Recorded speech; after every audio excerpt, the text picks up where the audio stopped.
mucho gusto, Aline Urbiola. Bienvenidos a la información. Hoy en Radar se busca regular el outsourcing, no criminalizar, dice Gómez Urrutia. Facturación falsa ya se puede denunciar por internet. El estrés laboral lo padece el 75% de la población mexicana. Averigüe si usted es uno de ellos. Esto y más al regresar de la pausa. Quédese con nosotros.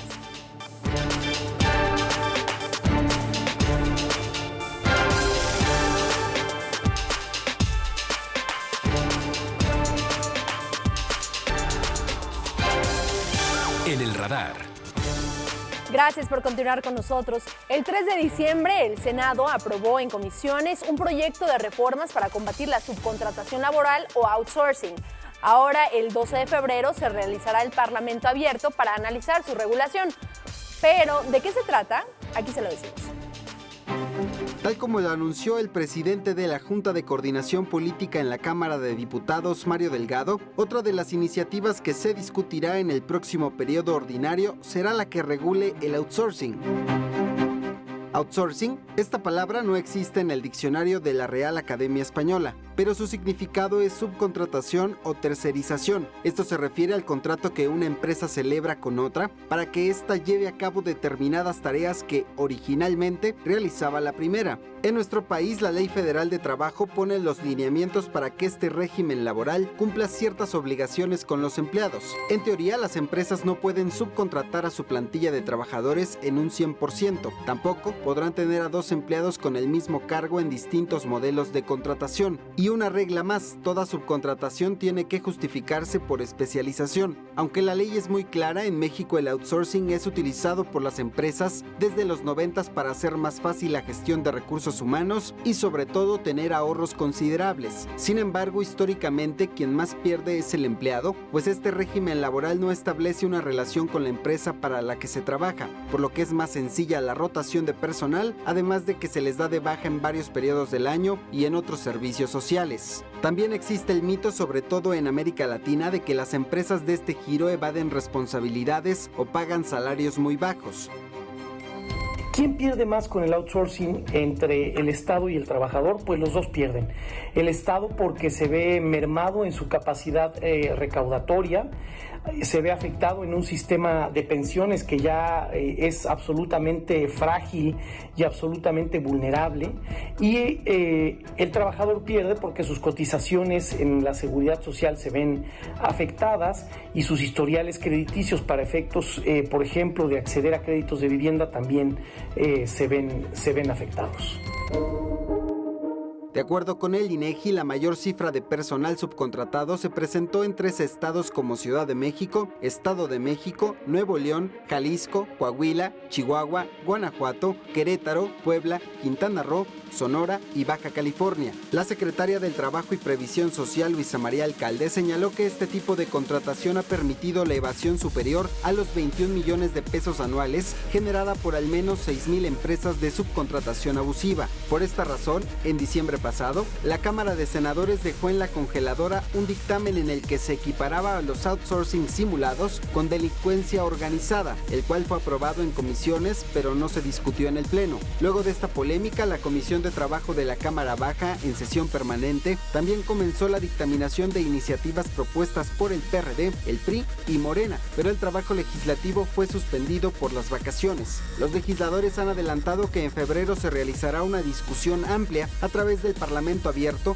junto con trabajadores y empresarios. Además, se conformó un grupo de trabajo en conjunto con la Secretaría del Trabajo y Previsión Social, el IMSS, el SAT, el Infonavit, la Unidad de Inteligencia Financiera, entre otros. Como parte de las inspecciones que ha realizado este equipo, se han detectado 1,200 empresas de outsourcing ilegal, que concentran 862,489 trabajadores, de los casi 5 millones que están bajo este esquema en todo el país. El objetivo, garantizar los derechos laborales y a la par que esto no represente un impedimento para generar nuevos empleos en el país. Para Mega Noticias TVC, Alejandro Piñón. Y mire, otro tema preocupante es la facturación falsa, pues autoridades estiman que puede ascender a más de 300,000 millones de pesos perdidos al año. Por eso, una nueva reforma ya lo regula.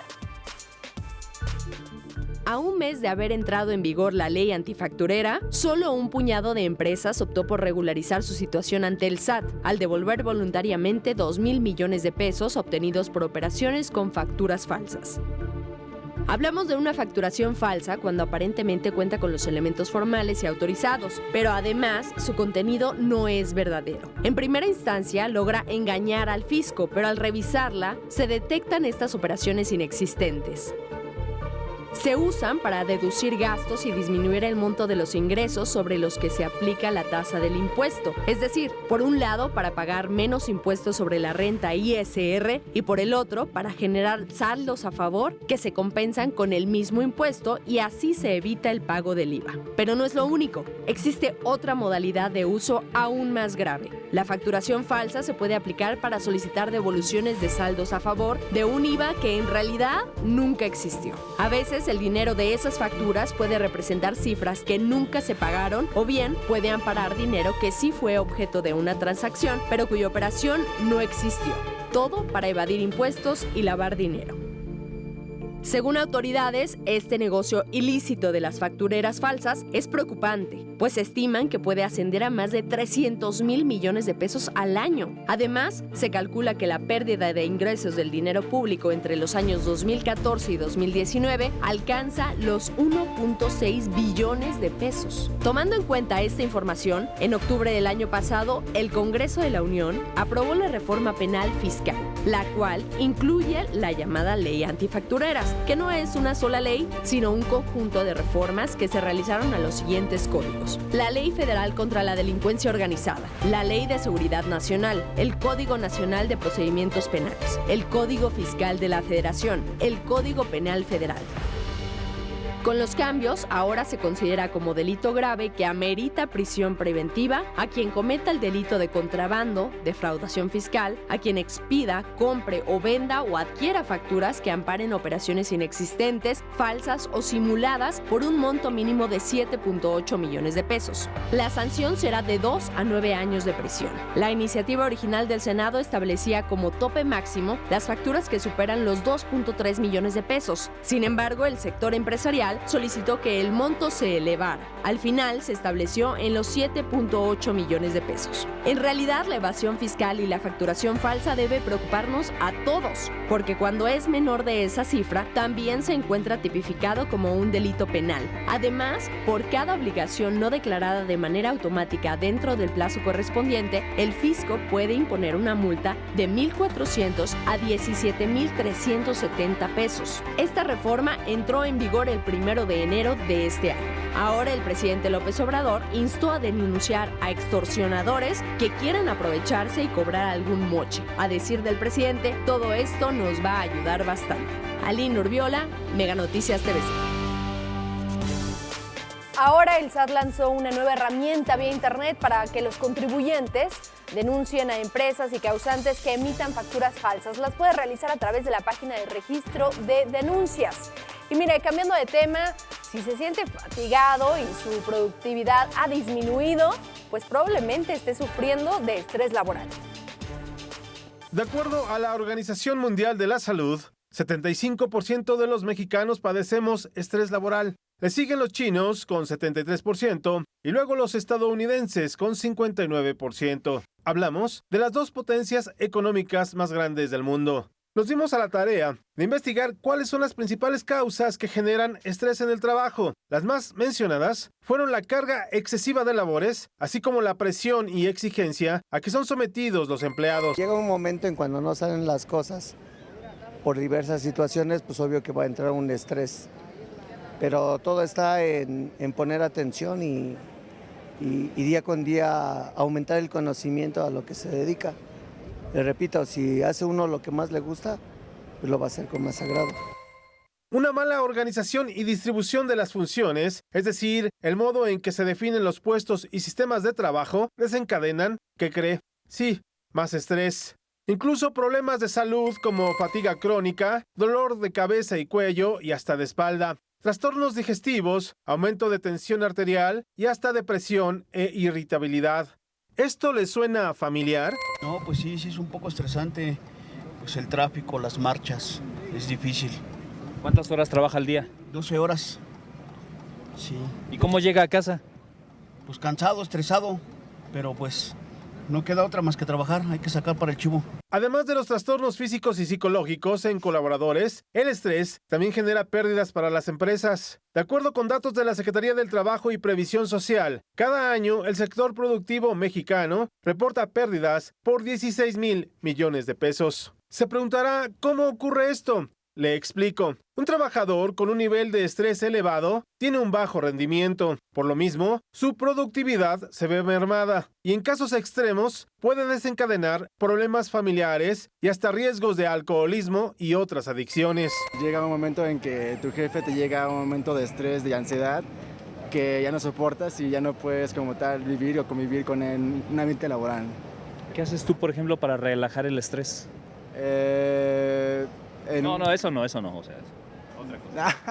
No. En el ambiente laboral, pues, convivir, cotorrear con los amigos, compañeros, salir a comer algo, desestarse un poco en la calle, con tus amigos, salir como tal. Los trabajadores administrativos tienden a acumular mayor estrés. Y un dato interesante, los empleados de honorarios que no cuentan con prestaciones viven más estresados que un colaborador de base. Así que mucho ojo, las empresas que gustan de contratar irregularmente tendrán mayor nivel de estrés en sus empleados y por ende menor productividad. Ante este escenario, ¿qué están haciendo las compañías? Firmas internacionales radicadas en México han implementado en sus instalaciones gimnasios, comedores y hasta salas de juego, así como áreas de descanso y recreación, para que sus trabajadores no solo piensen en sacar la chamba al doble. Por la gente que es muy irresponsable y tira la basura y no es nada consciente. Luego nos dicen que para eso nos pagan,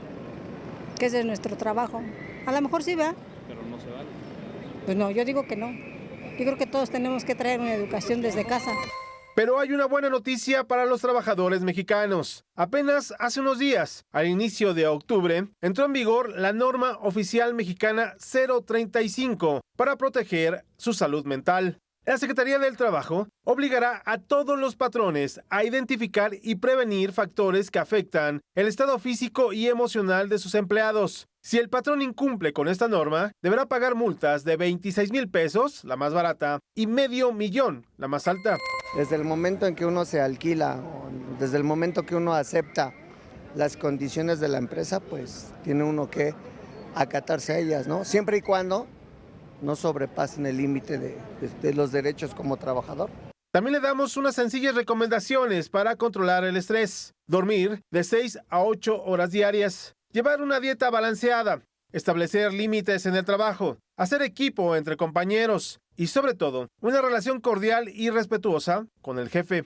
Esto, sin duda, enriquecerá tu trabajo y reducirá las tensiones. Ah, se me olvidaba. También se vale echarse un cafecito para despejar la mente. Mega Noticias TVC, Eduardo Guzmán. Considerada por activistas y defensores de los derechos humanos como la esclavitud moderna, la explotación laboral en México en muchos casos continúa impune.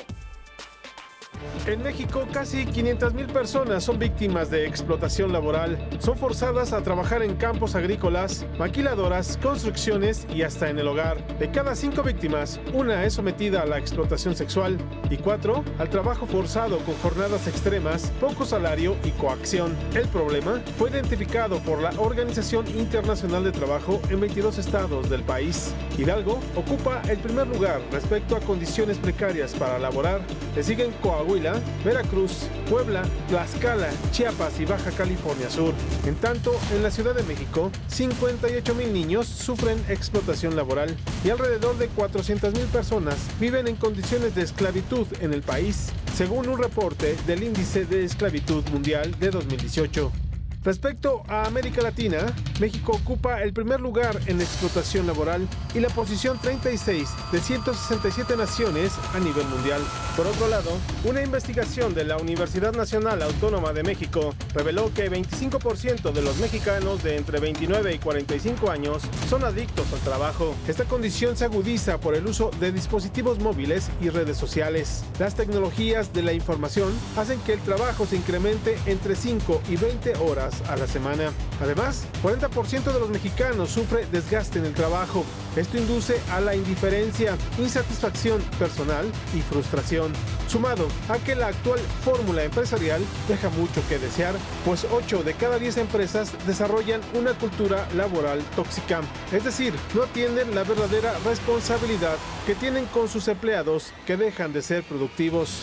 Con sus 2.300 horas anuales de trabajo, México sobrepasa por mucho la media de los países de la OCDE, que es de 1.744 horas, y casi duplica el tiempo trabajado en Alemania, donde laboran 1.300 horas al año. Irónicamente, México no es el país más productivo de la organización. En el periodo 2002-2016, la productividad apenas marcó 0.3%, según datos de la organización México ¿Cómo vamos?, en comparación con el 1.3% que obtuvo Estados Unidos, 2.5% de Costa Rica y el más alto de 3.1% de Turquía en el mismo periodo. En otro apartado, 52% de los mexicanos labora en la informalidad, de acuerdo a la encuesta nacional de empleo del INEGI. Oaxaca es el estado con la mayor tasa de informalidad en el país, con 75%. Después se ubican Hidalgo y Guerrero con 72% y 70% respectivamente. Este aumento de informalidad conlleva menores niveles de productividad, lo que inhibe el crecimiento económico del país, ya que los trabajadores informales carecen de prestaciones, mientras los formales sí las tienen. Como podemos ver, la explotación laboral en México es un tema polémico. Los patrones acusados por esta práctica aprovechan huecos legales para evitar penalizaciones, hostigan y hasta amenazan a sus empleados para laborar en condiciones poco favorables. Y como es costumbre, las autoridades son omisas o tardías para aplicar sanciones. En abril de 2015 estalló una huelga de 80,000 jornaleros en campos de fruta de San Quintín, en Baja California. Protestaban por las condiciones de explotación laboral y acoso sexual. El paro de labores provocó pérdidas que superaron los $25 millones. Con la huelga, los jornaleros lograron incrementar su salario diario, además de prestaciones de ley, como acceso a servicios de salud. Sin embargo, aún falta mucho por hacer. En México, actualmente casi 4 millones de jornaleros son explotados en campos agrícolas. Así, en pleno siglo XXI, en México aún vivimos una esclavitud moderna, ya que la explotación laboral abarca aspectos económicos, legales, sociológicos y, por supuesto, de derechos humanos que no distinguen edad, sexo o actividad económica. Mega Noticias, TVC, Eduardo Guzmán. El Senado tiene una lista de 17 temas prioritarios para que el periodo ordinario que inicia que ya inició el 2 de febrero, las contemple.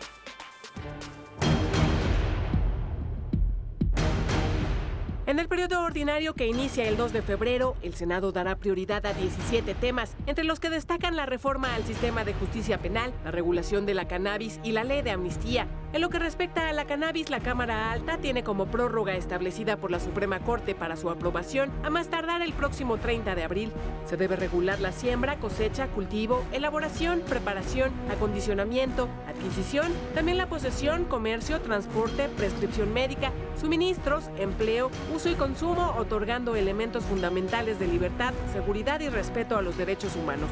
En torno a la reforma al sistema de justicia, se espera la presentación de un paquete de 9 iniciativas para reformar el sistema de manera profunda y compleja que inicialmente se presentarían el 15 de enero. Sin embargo, tras la filtración de 9 supuestos borradores que establecen, entre otros aspectos, que la Constitución permitiría la intervención de cualquier comunicación privada y que un indiciado podría ser retenido por el Ministerio Público hasta por 48 horas, así como el regreso del arraigo por 40 días, se informó que será hasta el 1 de febrero cuando el paquete sea presentado.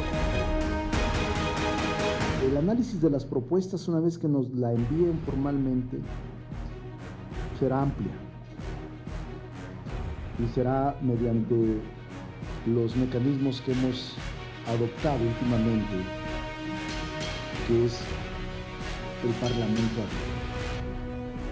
Es decir, no nos vamos a apresurar, porque queremos otorgarle a la ciudadanía instrumentos jurídicos que permanezcan y que sean eficaces.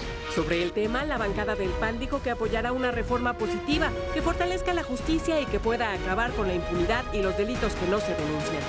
Esas iniciativas que anduvieron circulando no oficialmente, que no han acreditado ellos que sean de ellos, pero que anduvieron circulando, yo prefiero que no las hayan presentado, porque esas iniciativas no son una reforma al sistema de justicia positiva. Y lo que necesitamos en México es una reforma al sistema de justicia positivo. Una reforma, dijeron, que fortalezca los derechos de los ciudadanos y no los debilite. No puede ser una reforma que con el pretexto de dar justicia viole derechos humanos de los mexicanos. ¿Qué queremos? ¿Que regresen los tehuacanazos para sacar las confesiones? Yo no. Al respecto, Movimiento Ciudadano expresó su preocupación. Se está solicitando desde la Constitución volver al arraigo. Arraigo de 40 días para todos los delitos.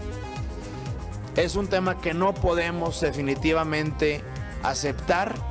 Es una figura caduca que la misma ONU está pidiendo a nivel mundial quitar porque viola completamente la presunción de inocencia. Otros de los temas que se abordarán son la economía circular, bienestar animal, cuidado al medio ambiente y combate al cambio climático. También derecho al olvido en plataformas digitales, a la verdad y al libre desarrollo de la personalidad, así como las leyes secundarias del artículo 19 de la Constitución mexicana sobre delitos graves. Esta es la agenda que está pendiente, pero ellos tienen otras propuestas de agenda. Entonces vamos a conjuntarlas, pero hay una buena relación de respeto y que podemos sacar adelante la mayor parte de los puntos. Mega Noticias TVC, Tania Gómez. Estamos en la parte final de En el Radar. En 2 minutos, Joely Ramírez le presenta Ángulos. ¿Qué tal, Joely? Hola, Lynn, ¿cómo estás? Pues vamos a seguir justamente con el debate que tú ponías sobre la mesa sobre las diferentes propuestas para el outsourcing. Ya volvemos con este gran debate aquí con nuestros invitados. Muy bien, Joely, pues muchas gracias. Ya lo sabe, quédese con ella en Ángulos. Nosotros así llegamos a la parte final de esta emisión. Soy Aline Urbiola y recuerde visitar nuestro portal www.meganoticias.mx o bien descargar la aplicación de Mega Noticias y seguirnos en todas nuestras redes sociales para estar bien informado. Hacemos una breve pausa y regresamos con Ángulos. Hasta la próxima.